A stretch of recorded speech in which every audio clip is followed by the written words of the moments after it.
গত 8 অক্টোবর আমরা পল্টন থানার বিজ্ঞ আমলিয়া আদালতে একটি মামলা করি। মামলায়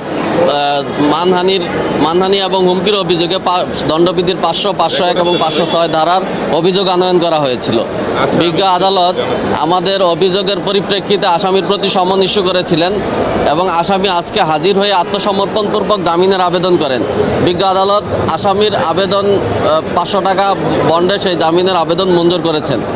আমরা জামিনের বিরোধিতা করেছিলাম। আমরা বলেছিলাম যে এই আসামি সরকারের একজন সর্বোচ্চ পর্যায়ের কর্মকর্তা হওয়া সত্ত্বেও তিনি সরকার সম্পর্কে যে ধরনের বক্তব্য দিয়েছেন এবং এই জুলাই আগস্টের প্রথম শহীদ যিনি শহীদ আবু সাঈদ সম্পর্কে যে ধরনের অবমাননাকর বক্তব্য দিয়েছেন, এর মাধ্যমে তিনি রাষ্ট্রে এক ধরনের উস্কানি দিয়েছেন এবং তিনি বিশৃঙ্খলা সৃষ্টির চেষ্টা করেছেন। সামগ্রিক দিক বিবেচনা করে বিজ্ঞ আদালত জামিনের আবেদন মঞ্জুর করেছেন। আমরা প্রথম যে আবেদনটি করেছিলাম সেখানে রাষ্ট্রদ্রোহের বিষয় ছিল না, তবে আমরা মামলার যে উপাদান সেই উপাদান বিবেচনায় আমরা রাষ্ট্রদ্রোহের জন্য দণ্ডবিধির 124-এর ক ধারায় রাষ্ট্রদ্রোহ যুক্ত করার জন্য আবেদন করেছিলাম। বিজ্ঞ আদালত সেই বিষয়ে কিছু বলেননি।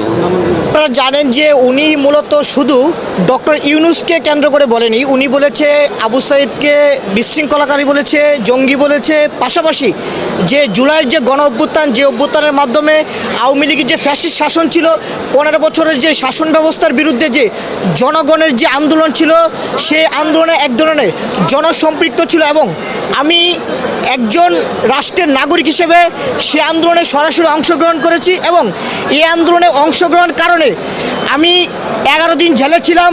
র্যাব আমাকে তুলে নিয়েছিল, 2 দিন গুম ছিলাম। ফলে এই আন্দোলনকে কেউ যদি বিতর্কিত করে তাহলে সেক্ষেত্রে আমি আন্দোলনের একজন অংশগ্রহণকারী হিসেবে আমি নিজেও মনে করি যে আন্দোলনকে বিতর্কিত করার মাধ্যমে এবং জনগণের মুক্তির বিপ্লবকে বিতর্কিত করার মাধ্যমে আমি যে আন্দোলনে অংশগ্রহণ করেছি সেখানে আমারও ব্যক্তিগত ইন্টারেস্ট কিংবা দেশের ইন্টারেস্ট রয়েছে। এখানে কোনো শুধু ডক্টর ইউনূসকে বলেছি বিধায় আমি সংক্ষুব্ধ হয়ে মামলা করেছি, বিষয়টা এরকম না। আমি মূলত বিপ্লবকে উনি বিতর্কিত করার জন্য এই বিপ্লবকে অংশগ্রহণকারীদেরকে জঙ্গি বলার কারণে আমি এই বিপ্লবের একজন সক্রিয় অংশগ্রহণকারী হিসেবে আমি সংক্ষুব্ধ হয়ে মামলাটি করেছিলাম।